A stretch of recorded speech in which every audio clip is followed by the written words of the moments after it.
C'est parti pour 40 km. Je vais faire un parcours que je n'ai pas fait depuis 2 ans et demi exactement. Ça fait exactement 2 années et 6 mois que j'avais pas fait ce parcours. Le Mans en ballon, aller-retour, ce qui fait donc exactement 40 km. C'est parti. Je viens de regonfler parce que il faut qu'il tienne pour 40 km. Il était un peu dégonflé, c'est normal. Oui, parce que je ne sais pas si j'avais précisé que c'était à vélo que je faisais ce parcours. Donc voilà, pour la précision, c'est évident que je le fais à vélo. Parce que si c'était en voiture, ça n'aurait aucun intérêt. Bon, il y a du vent là, hein, et j'ai le vent contre moi, ce qui est très bien parce qu'au retour, je l'aurai derrière moi. Il me poussera au retour. Il fait froid quand même. Hein. J'ai même voulu faire demi-tour pour aller chercher mon bonnet et mes gants, mais je sais par expérience que lorsqu'on fait des grandes distances comme ça, il ne faut pas se fier aux premières impressions de froid parce que le corps se réchauffe assez vite. Hein. Étant donné que ça fait 2 ans et demi que j'ai pas fait ce parcours, bon bah ça va être un peu plus difficile que lors des 104 premières fois, parce qu'en fait là c'est la 105e fois que je fais ce parcours et généralement bah, je mets 2 heures. Hein. Bon bah c'est parti, alors voilà la première côte.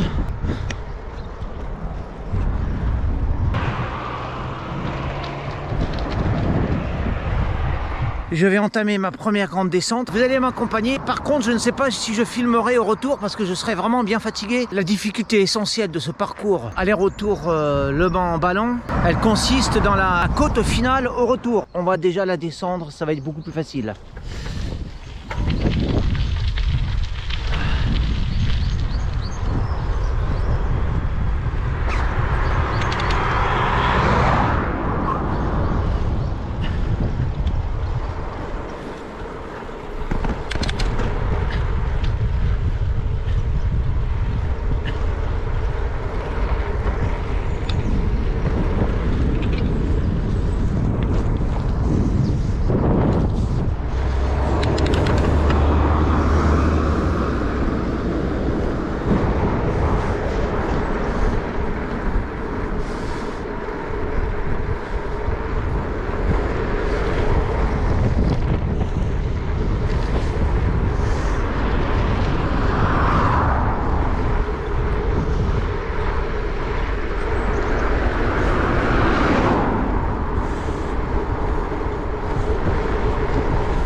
Cette bande métallisée qui borde le bois, je crois, enfin je ne suis pas certain, mais il me semble hein, que c'est un système anti-sanglier, alors un barrage. Enfin, je suis pas vraiment sûr parce qu'on voit qu'ici il n'y a pas les sangliers peuvent, ou alors c'est une chose qui permet de canaliser les allées et venues des sangliers et autres bêtes sauvages. À moins que ça soit pour autre chose, mais enfin. C'est tout ce que je peux vous dire à ce sujet. Hein. Parce que mon voyage est ponctué de choses à voir qui vont quand même vous changer des bombardements d'infos abrutissantes de BFM TV. Je viens de m'arrêter pour faire une pause poubelle, hein. Je suis trop curieux. Là c'est mon péché mignon, alors je découvre avec vous, hein. C'est toujours une surprise à chaque fois. Oui bon, en général on s'attend à des choses sans grand intérêt, mais parfois on tombe sur des perles. Alors bon, aujourd'hui ça va pas être le cas, mais moi j'aime bien m'arrêter de temps en temps et farfouiller. Alors ça peut être des poubelles, ça peut être le fossé, et d'ailleurs je trouve des choses assez intéressantes parfois, ça m'arrive. C'est d'ailleurs c'est tout l'intérêt de la chose. Bon allez, je continue, je vais pas trop m'arrêter parce que il faut, dans les grands parcours comme ça, il faut jamais s'arrêter trop longtemps parce que le corps a du mal à reprendre. Alors pour l'anecdote, quand même c'est la première fois que je fais ce parcours avec ce vélo, qui est le deuxième vélo que j'avais acheté après m'être fait voler l'autre qui est exactement le même lorsque j'avais posté une lettre à destination de Luna Stanford. J'ai posé mon vélo 1 minute, hein, une seule minute, je l'ai posé devant le relais de la poste, enfin de la poste en fait, hein, la poste centrale, et je suis retourné, il n'y avait plus rien. Ni même à 100 mètres, et à 100 mètres plus loin, rien, personne, il volatilisait. Voilà, comme quoi les voleurs sont une réalité, mais en plus ils sont vraiment forts, hein. Bon allez, c'est parti. C'est parti à la conquête de ballons. Le sommet de mes parcours estivaux en fait, hein. Bon là ça faisait 2 ans et demi que je ne l'ai pas fait. C'est un peu dur mais ça va, hein. J'ai la forme hein, quand même. Alors je précise que nous sommes le matin. Il est entre 10h et 11h du matin là. Et le froid, en fait, je suis parti à 6 degrés Celsius. Il semble que le froid persiste un peu quand même. Mais ça va, en roulant je me réchauffe bien. Et puis il faut dire, j'ai quand même la forme, hein. Donc ça va, à mon âge, je suis quand même... j'ai su garder une bonne forme, une bonne santé sportive. Bon, je suis pas un athlète, hein, mais le sport que je fais, c'est pour le plaisir et pour l'entretien d'une santé au quotidien.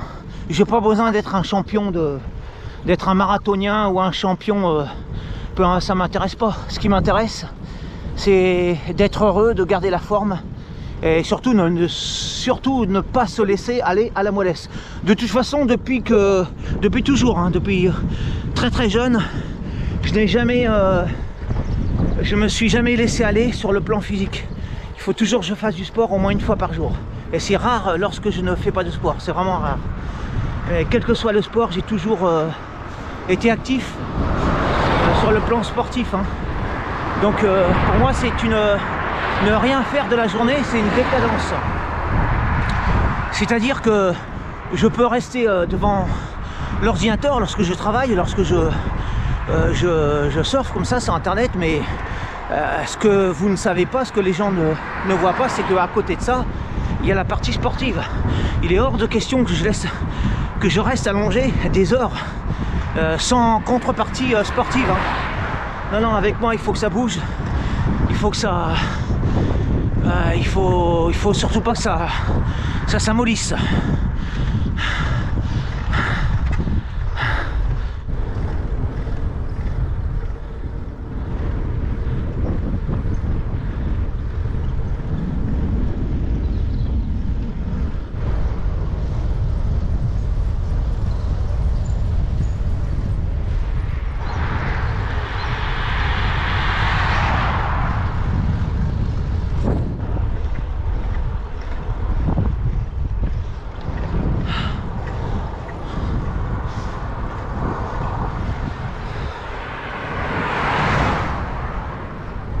Alors lorsque je fais mes parcours comme ça, eh bien je suis confronté à des mystères parfois, hein, des mystères du quotidien, et je suis certain que la plupart d'entre vous ne connaissent pas la solution à cette énigme.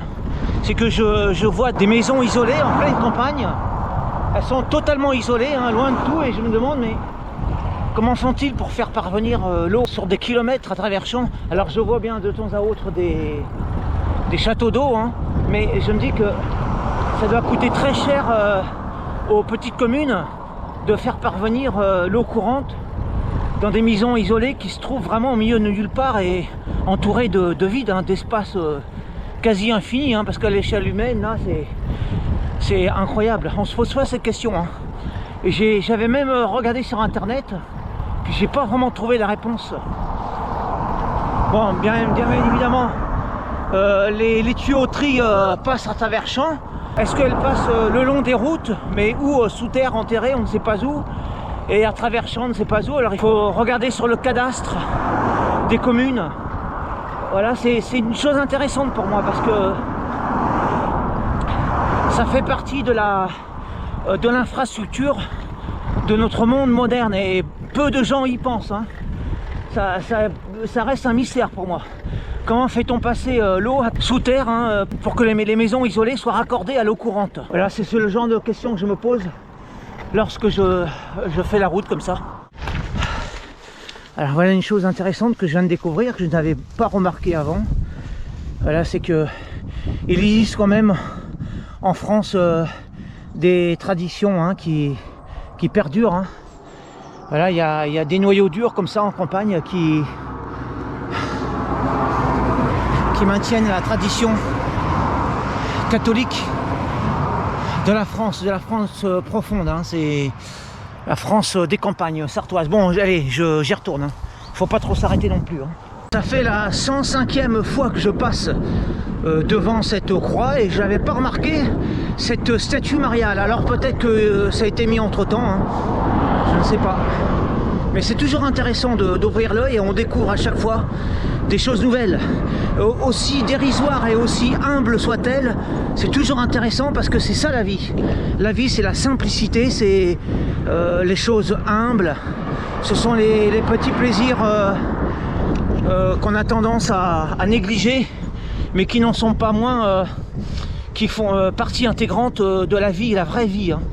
Je veux dire, la vraie vie, c'est pas les infos, c'est pas les grands sujets de société qu'on nous impose à travers tous les écrans, non. La vie, c'est ce qui est proche de chacun. Hein, c'est ce qui est proche de soi, c'est ce qui est à notre portée, hein, humaine. C'est ça la vie. La vraie vie, je veux dire.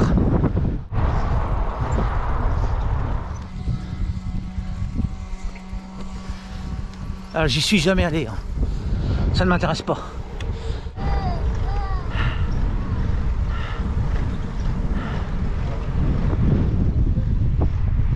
Bon, alors là, les dimensions sont plus imposantes. Hein. On n'est plus dans la statuette.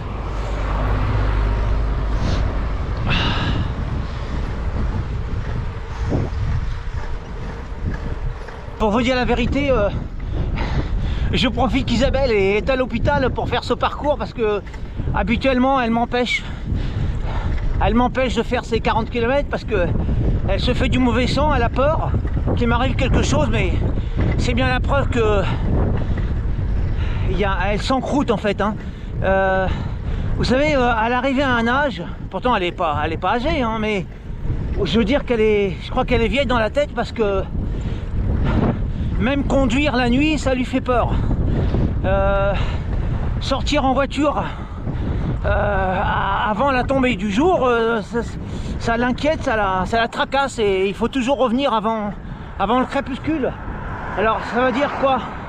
Bah, ça veut dire que l'esprit s'encroute, vieillit prématurément. Hein, et c'est pas avec des craintes, des inquiétudes qu'on avance dans la vie.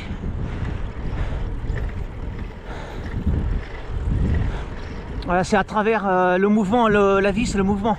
C'est à travers le mouvement qu'on avance, c'est une lapalissade. Alors si votre esprit s'arrête de progresser, de vivre, ou votre corps s'arrête de progresser sous prétexte d'une pluie, d'une nuit, d'un brouillard, d'une brume, du froid, bah vous êtes fini. Hein. Bon bah je profite qu'elle est clouée sur un lit d'hôpital pour sortir, hein, prendre l'air et profiter un peu des dangers de la route. Parce que sans danger, la vie est fade. Hein. Si vous n'avez pas le danger de la mort, de la maladie, de l'accident, etc., ben, en fait, vous êtes déjà mort. Et ça, c'est une bonne formule. Hein. Celui qui... Enfin, ça disait à peu près que celui qui tente de vivre en écartant toutes les misères et tous les dangers et tous les périls de la vie, eh ben celui-là est déjà mort.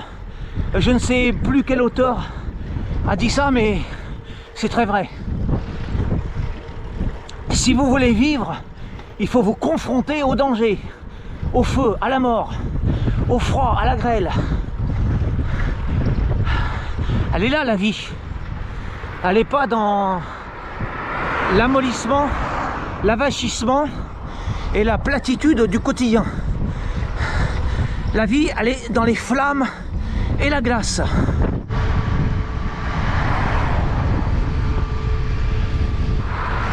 Je suis arrivé à Ballon. 20 km.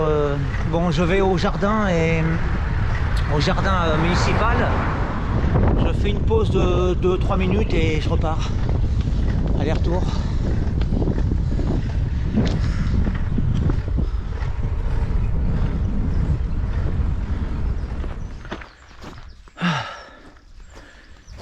Bon, on va quand même dire bonjour au bouc.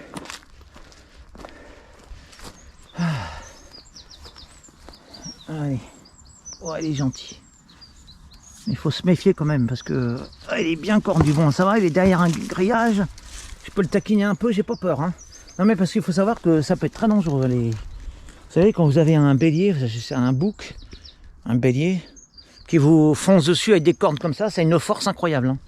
D'ailleurs, c'est pas pour rien qu'on appelle des béliers les appareils utilisés pour défoncer les portes des châteaux. Hein.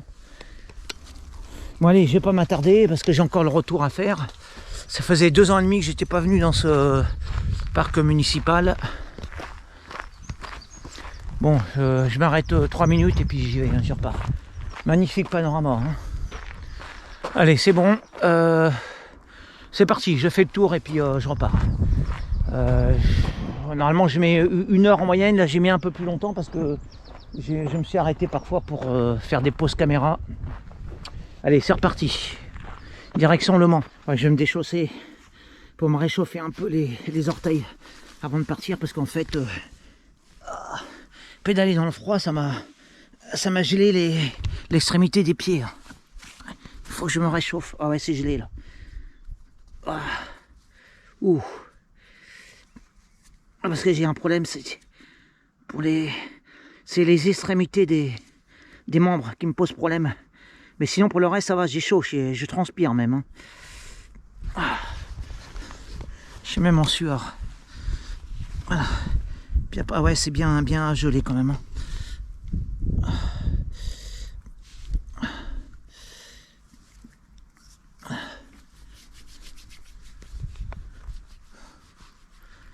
Ouais. C'est bon, faut pas que je m'attarde trop. Faut que j'arrive avant 13h. Ah, je pense que ça va être facile avec le vent qui va me pousser. Bien que parfois il y a des... Je me trouve Alors je crois que le vent me pousse au retour et puis je me retrouve... Il y a un changement de direction du vent. Et en plus dans les côtes, alors là c'est très dur. Mais ça va, hein, le vélo c'est fait pour ça. Moi je suis fait pour ça, je suis fait pour pédaler. Je suis pas fait pour me plaindre. J'adore ça, le vélo, le sport, l'effort. C'est aussi pour ça qu'on est en vie, hein, pour faire des efforts.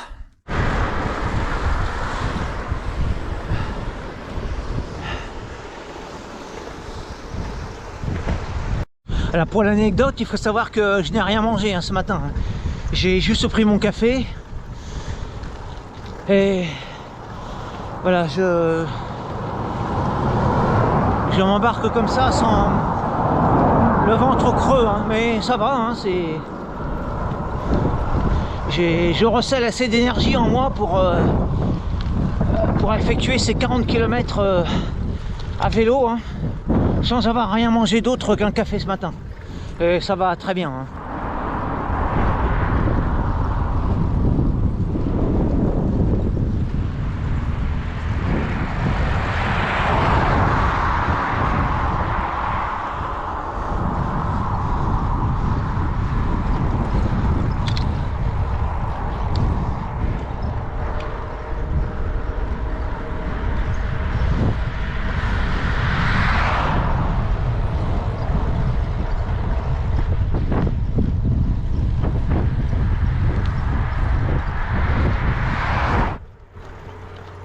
Ici, j'arrive sur une portion du parcours qui est étrange parce que à chaque fois, hein, quelle que soit la direction du vent, j'ai vraiment l'impression à chaque fois de gravir une côte. Alors la route est à peu près plate, hein, mais légèrement montante, mais j'ai vraiment l'impression à chaque fois hein, qu'il s'agit d'une côte vraiment ardue. Bon. Je suis à une dizaine de kilomètres du Mans, sur le retour donc. Moi là je suis fatigué, hein. Je ne fais plus le malin. La fatigue se fait sentir, c'est normal. Hein. Et d'ailleurs c'est le but recherché. Hein. C'est normal parce que ça faisait 2 ans et demi que je n'avais pas fait ce parcours de 40 km. Il y a un autre parcours de 56 km que je n'ai pas fait depuis mon empalement en fait. Hein. Depuis que je suis... sorti de l'hôpital pour mon empalement, je n'ai pas refait ce parcours de 52 km. De 52 km.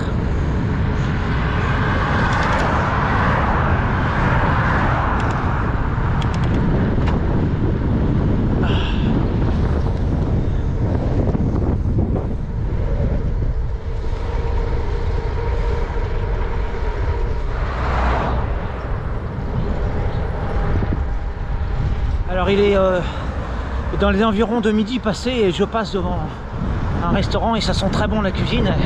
Et en fait, là maintenant j'ai très faim, ça me donne encore plus faim. Je sens les bonnes odeurs de cuisine hein, traditionnelle française et là vraiment c'est un peu dur hein, parce que là je suis parti à Agen ce matin. Ah, ça fait du bien de traverser les jolis petits villages pittoresques de la France profonde. Hein. Ici, en l'occurrence de la Sarthe profonde. Hein. Ah, c'est encore les derniers lieux préservés. Hein. Préservés des écrans, de l'agitation vaine et vulgaire de toutes ces cités repues, gavées de richesses inutiles, hein, de superflu, de vanité et de vacuité. Elle est belle quand même la France. Hein. Quand on la traverse à travers ces campagnes, ces petits villages, elle reste belle. Hein.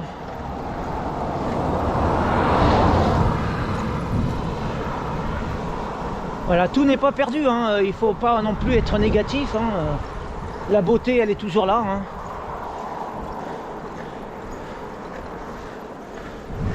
Même si ce sont des enclaves, des parties de la France. Ouais.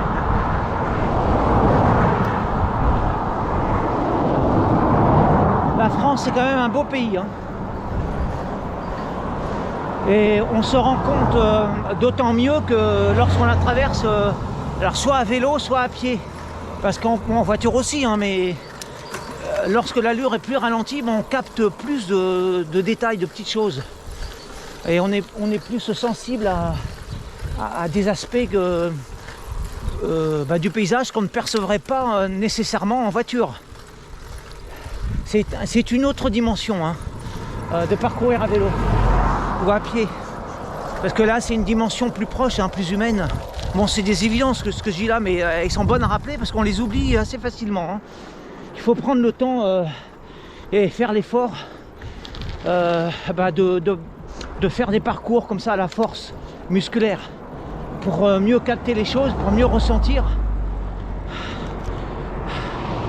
tous ces petits trésors de la France qui font toute sa richesse. Hein. C'est vraiment dans les détails qu'on voit que la grâce est là, quoi. L'aspect gracieux, la joliesse des choses, elle est là. Elle est à travers les détails. Bon alors là, je vais aborder la redoutable côte ultime hein, avant l'arrivée sur Le Mans. Alors je ne vais pas filmer parce que ça n'a pas vraiment d'intérêt. Mais je peux vous garantir que je vais la gravir sans descendre de vélo. Hein. D'ailleurs, je n'ai jamais descendu une seule fois. Hein. Bon, je réserve mon énergie, hein, toutes mes dernières ressources pour affronter cette redoutable épreuve avant l'arrivée au Mans.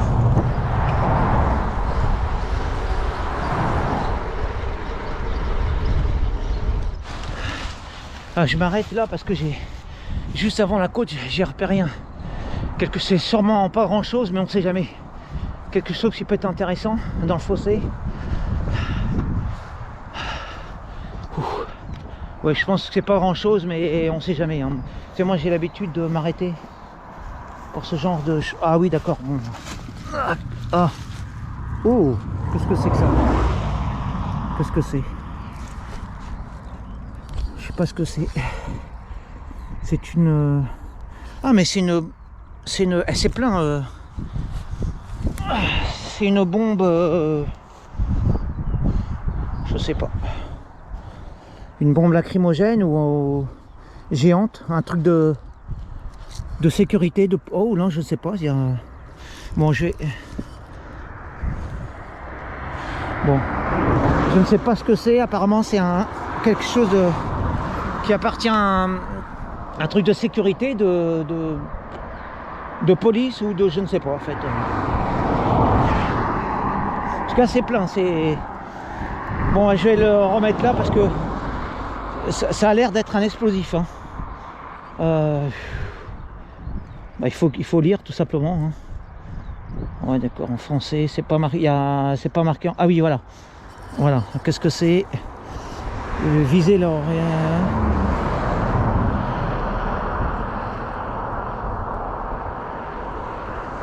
Bon, je sais pas. C'est peut-être un... pour réparer les voitures, les pneus de voiture crevés, je ne sais pas. Bon, en fait, non, c'est peut-être pas un truc de sécurité, je ne sais pas, c'est pas grave. Allez, je le remets. Et c'est reparti. Ah, j'ai dû faire... Bon, vous savez, je m'arrête comme ça parce que moi, je suis très curieux. Hein. Je suis très curieux et je farfouine partout. J'adore regarder par terre. Il y a, comme je l'ai dit hein, à l'aller, je tombe parfois sur des vrais trésors. Alors, c'est des trésors qui ont une valeur, non pas nécessairement financière, hein, mais une valeur culturelle ou littéraire parfois. Hein. Parce que parfois, je tombe sur des lettres intimes. C'est rare, mais ça m'est arrivé hein, plusieurs fois. Donc c'est toujours intéressant de récolter, de m'abaisser, enfin de prendre le temps de s'arrêter et de regarder ce qu'on trouve par terre. C'est toujours intéressant.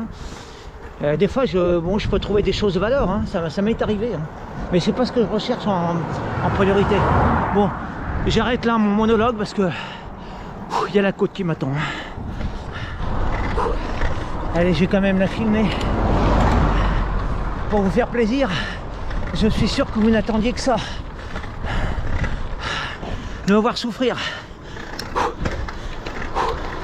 Non, ça va. J'ai bonne forme. Puis ça vous montre surtout, je ne triche pas.